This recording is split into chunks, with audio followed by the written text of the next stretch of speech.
А можно мне зевнуть все-таки, а? Можно мне зевнуть? Почему ты так бесишься, а?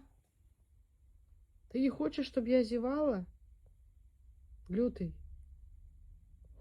А если я кашляну все-таки? Сукин сын. Ну вернись, пожалуйста. Я правда кашляну.